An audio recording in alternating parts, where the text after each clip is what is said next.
பண்ணுங்க ப்ரெக்னென்சியில். ஸோ நம்ம ஃபாலோ பண்ண வேண்டிய ஒரே ப்ராக்டிஸ் கர்ப்ப சன்ஸ்கார் அப்படின்ற. கர்ப்ப சன்ஸ்கார்னால் என்ன அப்படின்னா கான்சியஸ் ப்ரெக்னன்சி.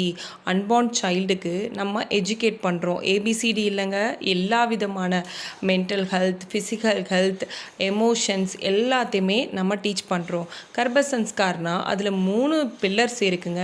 ஒன்று வந்து கர்ப்ப ஆகாரா, நம்ம ப்ரெக்னன்சி டைமில் என்ன சாப்பிட்றோம் அப்படின்றது ரொம்ப ரொம்ப ரொம்ப முக்கியம். நம்ம பிரேக்ஃபாஸ்ட், லன்ச், டின்னர் எல்லாத்துலேயுமே ஹெல்த்தி ஃபுட்ஸ் இருக்கான்னு செக் பண்ணிக்கோங்க.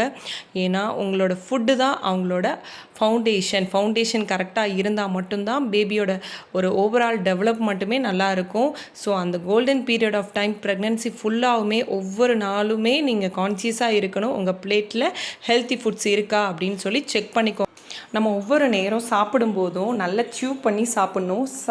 சாப்பிட்டுட்டு கிராட்டிடியூட் ஃபீலிங்கோட நம்ம அந்த பேபி நினச்சி சாப்பிடும்போது அந்த டேஸ்ட்டெல்லாம் அவங்களும் ஃபீல் பண்ணுவாங்கன்னு சொல்கிறாங்க.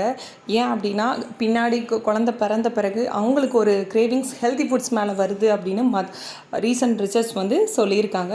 ஸோ ஒவ்வொரு நேரமே ஹெல்த்தி ஃபுட் சாப்பிட மறக்காதீங்க. ஸோ செகண்ட் கர்ப்ப யோகா. நம்ம சிம்பிள் ப்ராக்டிசஸ் பண்ணுறது மூலயமா நம்ம பாடியில் பிளட் ஃப்ளோ நல்லா இருக்குங்க. அதே பிளட் ஃப்ளோ பேபிக்கும், அதே ஆக்சிஜன் ஃப்ளோ, பிளட் ஃப்ளோ எல்லாமே நல்லா இருக்கும். நம்ம ப்ரெக்னென்சி மாம்ஸ் வந்து டயர்டாக எப்போயுமே படுத்துட்டு இருக்கக்கூடாது. டாக்டரோட அட்வைஸ் இருந்தால் பெட்ரஸ் கண்டிப்பாக எடுத்துக்கோங்க. ஸோ நல்லா நீங்கள் நார்மலாக ஹெல்த்தியாக இருக்கீங்க அப்படின்னு சொன்னீங்கன்னா டெய்லி சின்ன சின்ன ஆக்டிவிட்டீஸ் பண்ணணும். ஏன் அப்படின்னா ப்ரெக்னெண்ட்டாக இருக்கிற அம்மாங்களுக்கு எப்போயுமே மைண்ட் ஃபாக் வந்து அப்பப்போ வரும். அதில் வரக்கூடாது அப்படின்னா நீங்கள் சிம்பிள் யோகா ப்ராக்டிசஸ் உங்கள் டே டு ஆக்டிவிட்டியெல்லாம் நீங்களே பண்ணிக்கிட்டால் உங்களுக்கு பிளட் சர்க்குலேஷன்ஸ் லெவல் சூப்பராக இருக்கும். ஸோ அதே தான் பேபிக்கும் ரெஃப்ளெக்ட் ஆக ஆரம்பிக்கும். தேர்ட் ஒன் கர்ப்ப சம்வாத். கர்ப்ப சம்வாத்னா என்ன தெரியுமா? எல்லா மாமிஸுமே மிஸ் பண்ணுற ஏரியா இதுதான்.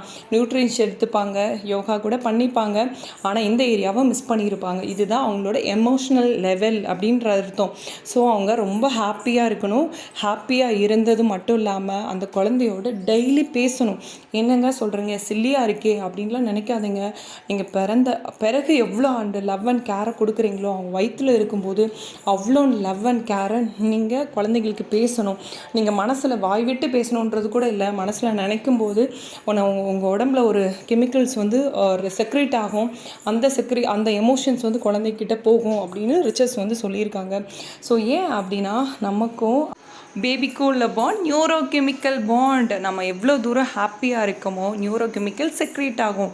அந்த நியூரோ கெமிக்கல்ஸ் ஈஸியாக பிளட்டில் சாலுபிள் ஆகும். அந்த பிளட் பேபியோட பிளட்டில் போகும்போது same chemical reaction, happy chemical reaction